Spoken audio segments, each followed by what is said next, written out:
தமிழ்நாட்டில் கடந்த 5 ஆண்டுகளில் சட்டம் ஒழுங்கு மிகவும் சீர்கெட்டுள்ளது என்றும் பள்ளி குழந்தைகள் முதல் பெரியவர்கள் வரை வீட்டை விட்டு வெளியே செல்வதற்கு அச்சப்படும் சூழ்நிலையை திமுக அரசு உருவாக்கியுள்ளது என்றும் மத்திய தகவல் ஒலிபரப்புத்துறை இணையமைச்சர் எல் முருகன் குற்றம் சாட்டியுள்ளார். திருப்பூர் மாவட்டம் அவிநாசி தொகுதியில் போட்டியிடும் அவர் புலிப்பார், பொன்னைக்கவுண்டன்புத்தூர், திருமலைக்கவுண்டன்பாளையம், குட்டகம், பொங்கலூர் உள்ளிட்ட பல்வேறு பகுதிகளில் பிரச்சாரம் மேற்கொண்டார். கட்டுக்கடங்காத விலைவாசி உயர்வையும் திமுக அரசு ஏற்படுத்தியுள்ளதாக கூறிய அவர், மக்கள் தாம் வெற்றி பெற்றால் முதல் வருடத்திலேயே அனைத்து பொதுமக்களுக்கும் அடிப்படை தேவைகள் செய்து கொடுக்கப்படும் என்று எல் முருகன் கூறினார்.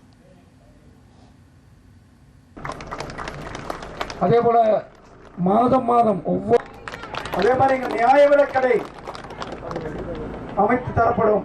நிச்சயமாக வந்த உடனே ஆட்சி, நம்மளுடைய ஆட்சி உடனடியாக ஒரு பகுதி நேர நியாய விலைக்கடையை இந்த ஊர்ல அமைச்சு கொடுக்கப்படும்.